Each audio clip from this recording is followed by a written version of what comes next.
graphic nature of this program, listener discretion is advised. Inconceivable, unbelievable, grammar like a hammer, information receivable, sent by the Lord, here and abroad with words for abroad, and the right been gone. Before the cause, the next month of force, so keep lost because now this cause the world make way today, and if I may, I say, I make a play with Jake, so get away, okay? Get away, I ate the whole plate today, never rate the great, I don't state the state, just keep and keep, but don't sleep a week. Hello and welcome to the Atomic Drop here on Resonance 104.4 FM. My name is Tarek, and every week we like to bring you into the wonderful world of professional wrestling. Alright, this week we've got a little change of pace. We have our first ever interview on the show. Earlier this week I had the opportunity to go down to the Etc. Theatre in Camden to meet Ed Surname and Patrick, who are screening a documentary as part of the Camden Fringe Festival. Now, the reason we talked to Ed Surname is he was formerly a professional wrestler by the name of Matt Skills. As I said, we had the chance to interview him earlier this week, and we're just going to get into it right now. Here's the interview that was recorded. I think you'll find it fairly interesting. We are sat here in the Etc. Theatre in Camden with comedian Ed Surname, former pro wrestler, formerly known as Matt Skills.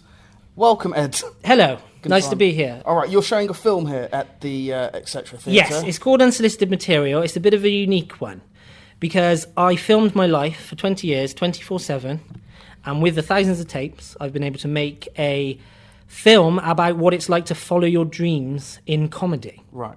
But that's normally where I would leave it in other interviews. But because we're speaking to a wrestling audience, I'm looking forward to be able to be describing the film and explaining a bit more about it than I normally do in other interviews, using wrestling terminology. Right. So, what came first, the wrestling or the comedy? Well, the wrestling came first. Right. When I was a kid, I wanted to be a musician, then I wanted to be an athlete, then I wanted to be a comedian, then a magician. And if you watch wrestling, you realise you can be all of those things. Wrestling's a very underrated good versus evil morality play that's very misunderstood. Well, I've always said it's one of the ultimate storytelling mediums, pro wrestling. Well, and it transcends language barriers and everything. So, this film is taken from... You've been filming it for 20 years, I I've been filming it. The footage spans 20 years. Right. The poster says it's been filming 24/7. Right. Okay? That's because it's easier to put that catchy thing on a poster rather than saying, well, it's been filmed over 20 years, but I haven't filmed every single second, but most of the important things I've filmed, that's not as catchy as saying 24/7. That gets people's attention. In this interview, I can go into it in more detail and say that the film really is more closely a worked shoot. Right. So it's not a mockumentary, and it's not 100% real. I believe I'm not shooting myself in the foot by telling the wrestling audience this, because they can understand how real life can lend itself to a narrative storytelling, such as Bret Hart and Shawn Michaels genuinely hating each other for a time, that being written into a storyline. We as fans know that we're not watching real combat, but we do know that we're watching real emotions and that it's an extension of and blended with real life. That is what my film is. So what's the general story of the film, then? The narrative of the film is the reality of following your dreams. And what was your dream? Well, my dream was to, I think, speaking to you now, to be in the entertainment industry and be an entertainer and performer. I went through different mediums, wrestling and comedy. I hurt my neck is why I ended up in comedy. How'd you hurt your neck? I hurt my neck just from wear and tear. I Wear got and global tear. arthritis in it, and then the wear and tear of wrestling for about 6 years. I've got several questions about the film. First of all, is the method of the way you shot the film and the footage you used, while it's a work shoot and you know it's a work, not clearly a work shoot, is it fair on the people around you? Well, no, I mean, it hasn't been fair, really. Yeah. I mean, I look back on it now, and I do actually feel really bad for what I put people through. Yeah. But then those same people, they sort of went through hating it, to fighting it, to begrudgingly accepting it, to genuinely accepting it, to now actively promoting it and helping it. Participating in it Yes, as well. yes. But how do you know what goes into the movie if you've got 20 years of footage? Yeah, there's a lot of things I could tell you that you'd go, well, why isn't that in there? Yeah. For instance, developing a stage show with my real-life stalker. You got a stalker? I did have a stalker, yeah. It was when I was on FM. Is that when you feel like you made it? I've got a stalker. I've got some sort of profile here. Tell me about your stalker. You've done a show. Well, what happened? He kept phoning like 20 times a day because he was watching my web series that I put out, and then I sort of couldn't get rid of him. But the tragic thing for me was that I found. Oh my God, I can't say it without sounding politically incorrect. Say it. We'll find a way to word it, and then Shall we'll just we? edit it out. Right. He was afforded opportunities and had a lot of connections because of an illness that he had. Right. Right. And so the tragic situation was me living 3 hours away from London thinking I can't really afford to lose him as a contact because he was getting me in loads of good places. You needed your stalker as a contact. Yeah. Oh, Yeah. brilliant. And that was just such a weird situation that when I considered doing a stage show, I thought, I'm going to make it about that and I'm going to get him on board. But because it was a real situation, it never went past actually making it onto the stage. So I didn't put that in the film. No. And it's because I focused on the narrative rather than individual incidents. Isn't life generally a work? Well, yeah, I mean, if you really look around, job interviews, even friendships and meeting out for a nice get-together, you are sort of putting on an act, aren't you? Yeah. In a way. Would you say that this film works as a commentary on show business? Yeah, I think it serves as a satire on show business. The backbone of it is comedy, but really it sort of looks at any performer and says, why would you want to sacrifice your life to entertain a room full of strangers? And I suppose that translates into wrestling. Why would you Yes, it does. sacrifice your body Yes. to entertain people? What have you found it harder to do? Did you find sacrificing your body or sacrificing your soul for the audience the harder thing to do? Because I imagine 20 years filming, at what point do you get time to yourself? Yeah, well, I mean, I think the real answer is that it's both. It's had a bad effect on both. When I was putting together wrestling matches, I actually did less big bumps or high spots than I've done for this project. If I can just explain. Please When do. you put together a wrestling match, something like a big moonsault, we all can watch that and appreciate the athleticism of it visually, but we as wrestling fans know that the absolute best way to enjoy something like that is in the context of a match, isn't it? If it's actually got a build-up to it, and then they sell it, and then there's a real reason for why it's happened at that exact point. That's how I was taught to work big bumps into matches. And similarly, there are some stunts that I've done in this show. For instance, a YouTube comment saying, why don't you go and jump off a bridge? So I did it. But I had to put that in context in the film rather than in Jackass, where it's just like a sort Someone of jumping off a bridge. for no apparent reason. This has been in response to a YouTube comment, sort of satirises YouTube comments, gives them the power they think they have.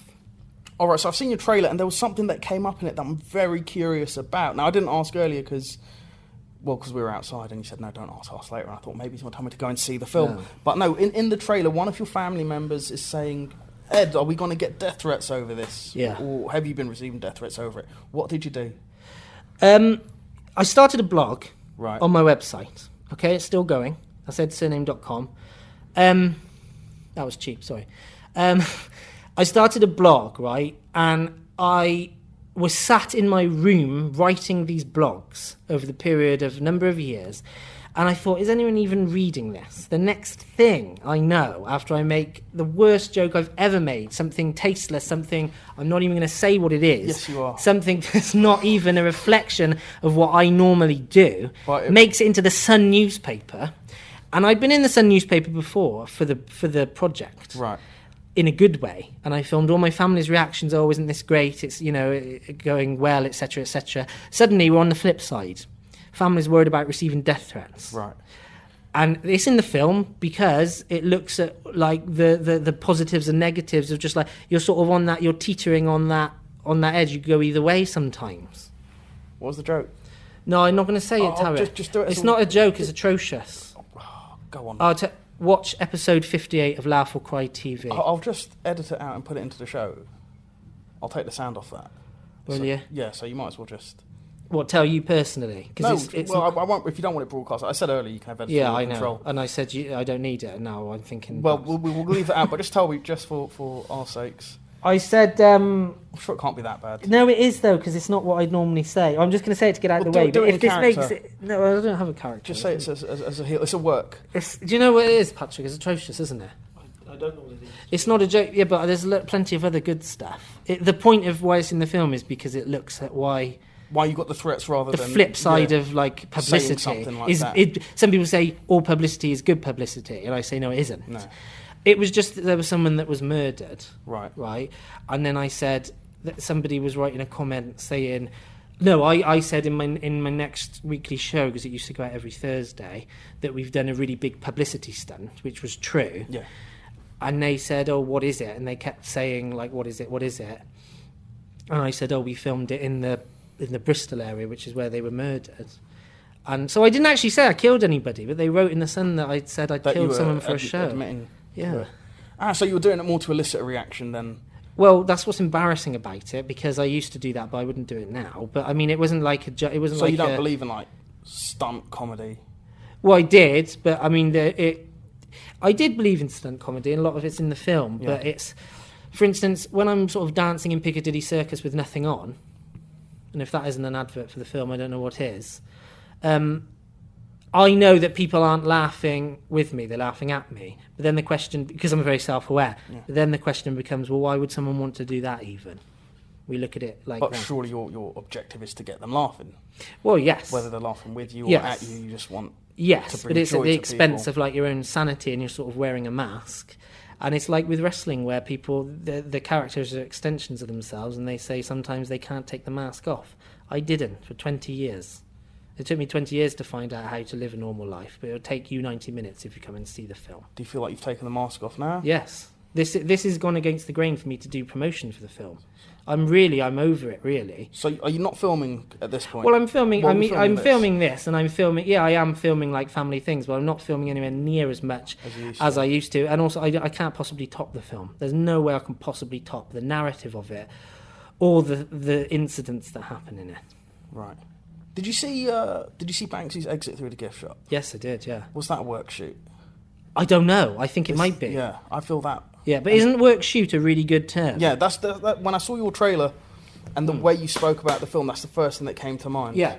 I mean, I started it before. I was a bit Yeah, gutted well, when I saw that you Banks's started it thing while he was because still of the in- similarities. He's probably still in nappies or something. Right, but yeah, work shoot is a very good terminology because it clears up a lot of things, doesn't it? Like you and I both know exactly what that means. That it's blending real life. It's real, Yeah. but it's not real or amplified. Because there was the other thing that came to mind were things like Made in Chelsea and The Only Way to Essex. Are those work shoots? Yeah. But those aren't. It's not like that. Those are far more scripted than, yes. than this could ever It's not be. like that. And the other thing is, the appeal of the film, I would say, isn't to say, come along and see this nutter who's filmed his life. The appeal of the film is look at all this footage, look at the scope in it, to be able to look inside the mind of someone who wants to dedicate their life for other people.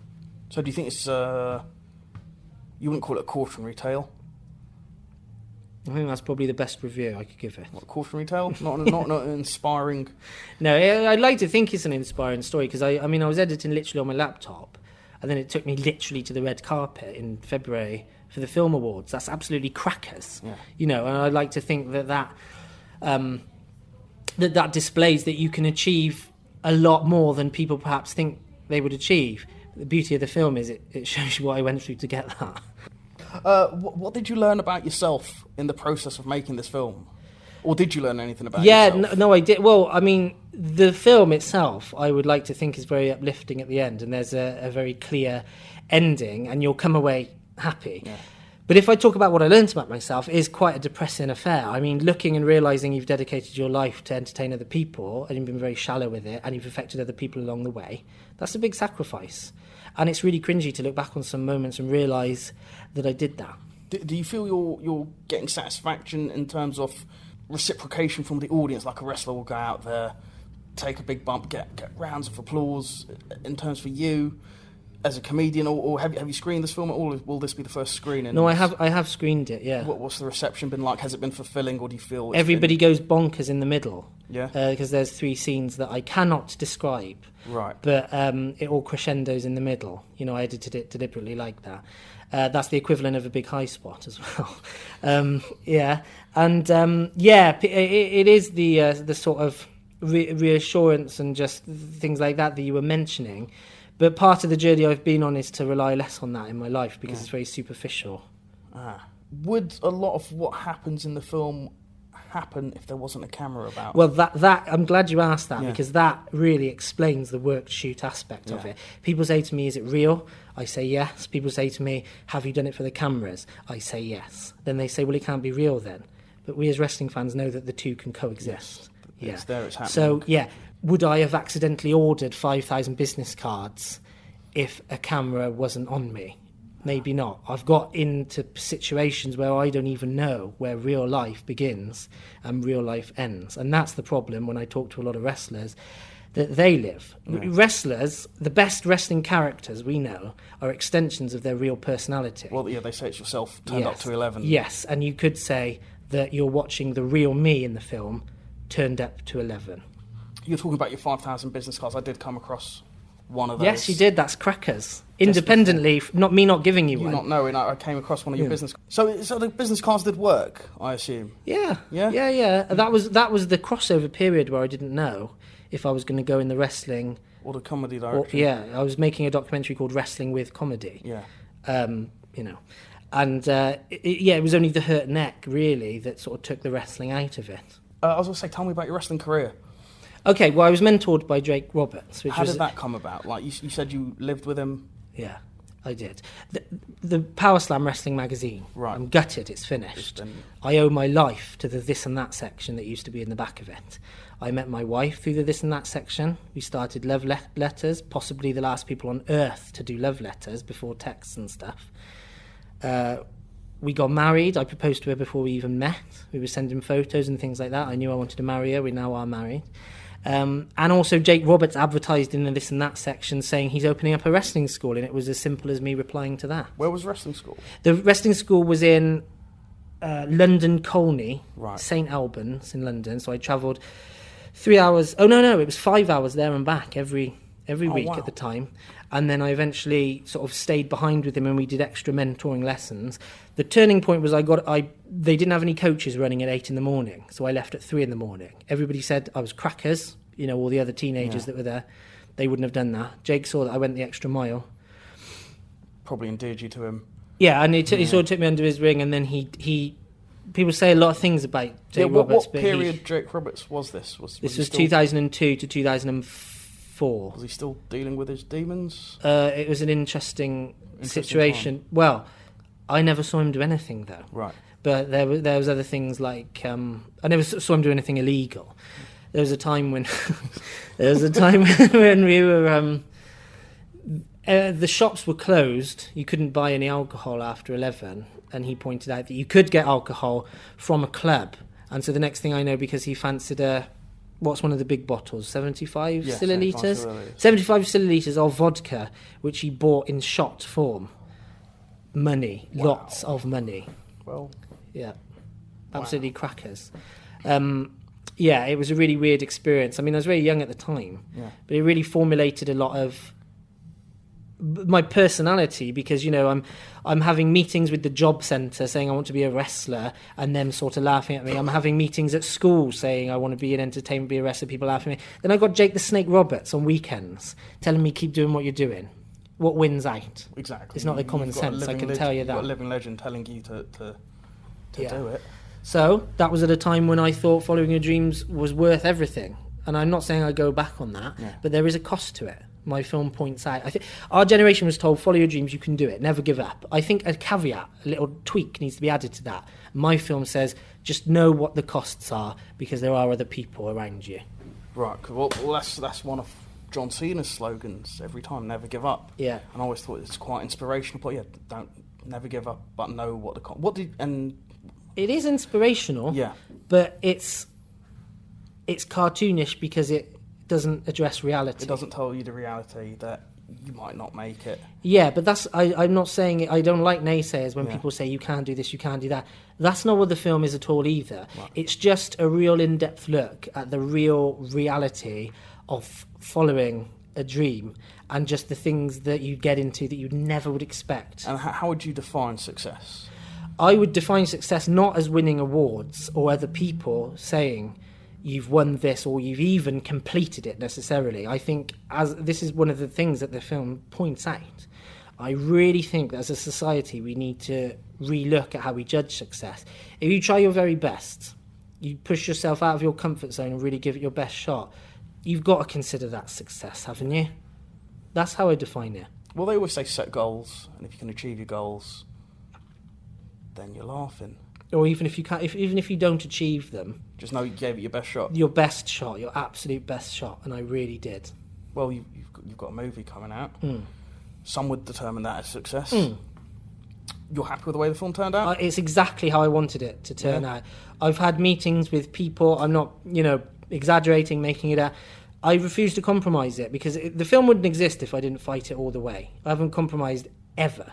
Yeah. There's only one time I compromised. I travelled 9 hours to a radio station. They had me doing impersonations of bees in the background for a wildlife story. Not good, Tarek. No, I can imagine. So what ad were you answering to get to that? Oh no, I was telling them about my project and they said, well, come on, you can do a bit of freelancing or whatever. And I said, well, I'll run my project by you when I'm down there. And I went there and that's the only thing in 20 years that I ever compromised on. Because if you compromise and then it's still no good, then what have you got? Nothing. Well, you've compromised yourself and you've got nothing. Yeah, and a recording of you doing bee noises. How did that go? No, well, I that's one of the only things I normally, if I record anything on the radio, I'll put it out on my website in my web series. That didn't make it. All right, well, looking at the current British wrestling scene, do you feel quite hard done by that your injury took you out of the game? Well, there wasn't really the links back when I was doing it that they have now. It's an amazing it's change. blown up in the Yes, last it really 3 has. years. It really has.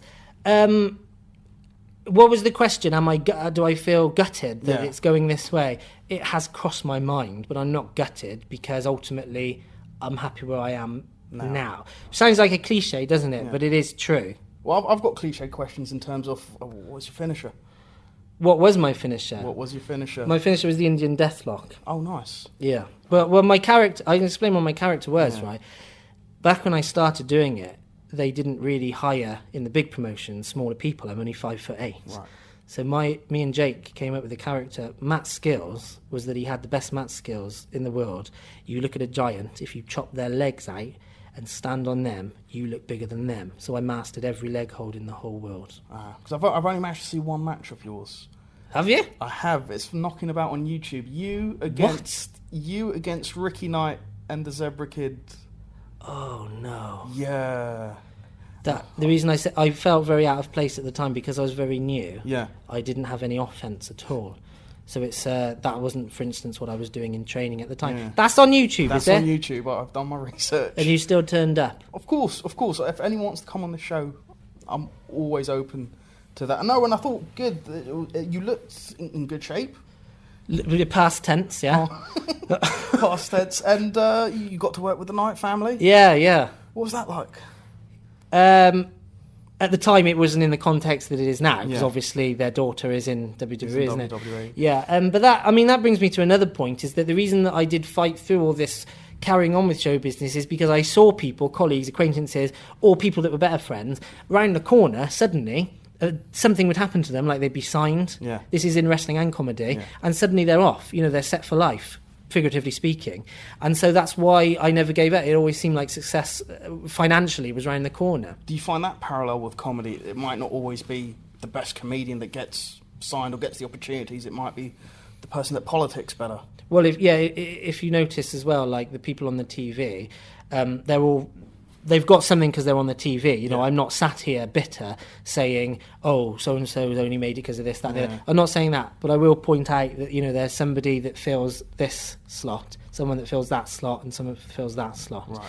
And, that's how they're picked. And they're mostly picked from the Edinburgh Fringe Festival, But everybody goes to the Edinburgh Fringe Festival. When I was a kid, I wanted to do something in comedy that had never been done before. Right. So I'm happy that I'm at the Camden Fringe playing a film that no one's ever... Not only can they not copy it, they wouldn't want to. Is this the first film to be screened at the Camden This is Fringe? the first film ever to be screened at the Camden Fringe. To my knowledge, Yeah. it's the first film that ever to be screened at like a comedy fringe festival. Right. But the first one I know is definitely true. Because I've done the Camden Fringe a few years as a Have you? audience Okay. an audience member, and I've seen some great things here. Yeah. I've also seen some terrible things here. Right. But I like that. Well, fact mine's going to that- be in one of the two categories. And what did you find was the hardest thing about trying to make it in comedy? Was it that hard? No, I mean, I'm pleased with what I'd done, and I sort of... The hardest thing... It wasn't sort of standing up in front of crowds, although I did get nervous. Most people are really worried at the idea of dying on stage. Yeah. But I wasn't worried about that. I was only ever worried about just doing my own thing as I wanted to do it. I suppose if you want to do your own thing and you want it to be differently, it's like this film, really. Yeah. You know, some people really love the idea. Some people, they're so perplexed by it. It's almost like they switch off and they don't want to find out more, but then 50% are the complete opposite. So the hardest thing for me personally was because I want to do stuff that's never been done before. It's always an uphill fight. So what conclusions have you come to about show business? A lot of it's false. Yeah. A lot of it's superficial. It's what have you done lately? You know, there's some some- experiences I've had that have been amazing experiences. Nobody cares about them later on. You know, but when I say about it like this, these are the things that come to mind first, and it can seem very negative. But it isn't negative. The film isn't negative at all because the film has various arcs to it. There's a romance in it. There's family. It's you've been framed with a narrative. You'll laugh a bit more than there's tears. 50% tears, 50% laughing. All right, in a form of a... No, I was going to say in a form of a promo, but not in a form of a promo. Just tell people why should they come and see your movie? They should come and see the movie because literally there's no other film on earth that has the access to the mind of a comedian like this film does. This looks at a performer and asks the question, why would you want to sacrifice your life to entertain other people? And along the way, you are entertained. It's a commentary on itself. There's about 10 different selling points. It looks at how it affects the family. The incidents are completely outrageous. It's absolute madness, some of it. It's a satire on show business. Lots of kids today, the Twitter generation, say they want to be rich and famous. And this film says, well, why? Look at what you're getting into. Look at the journey. It's been shot in a completely different way to anything else. It's been shot over 20 years, genuinely, for real. It's been edited without compromise, so it's one person's vision. And it only costs 700 pence. What, to make or to come and see it? To come and see it. All right. It cost me £47 to make. Really? Yeah, well, that was my budget, and that's another victory for me. That's another personal victory. That's how I define success: is being nominated for 4 film awards when all your competitors have a 20 grand budget. Nice. And when's it showing? It's showing August the 12th, 13th, and 14th at noon at the Camden Fringe, and the venue is the Etc. Theatre in Camden. You can get tickets from camdenfringe.com, or there's links to the trailer and everything else like that on my Twitter, which is at Ed Surname. Look forward to it. Any last words? No. Thank you, Ed, for coming on. Cheers then. Thank you very much. And there you have it. That was Ed's Surname and Patrick talking about their movie Unsolicited Material, which is playing as part of the Camden Fringe, which is obviously very much like the Edinburgh Fringe, but just in Camden. I know it's been a bit different this week. Let us know what you think. You can email in theatomicdrop@hotmail.com. You can find us on Twitter. Should we get more guests, or should we? We didn't mention any of the wrestling this week. We didn't talk about Brock Lesnar's win. We didn't talk about the New Day travelling down to the Wyatt's Ranch. Perhaps that's something we'll look at next week. Anyway, you have been listening to The Atomic Drop. I have been Tarek. Don't forget, you can check out Unsolicited Material on between the 12th and 14th of August at the Camden Fringe. And we'll be back next week. Thank you to Resonance FM for having us on this beautiful station. And until next week, take care. Ta-ta.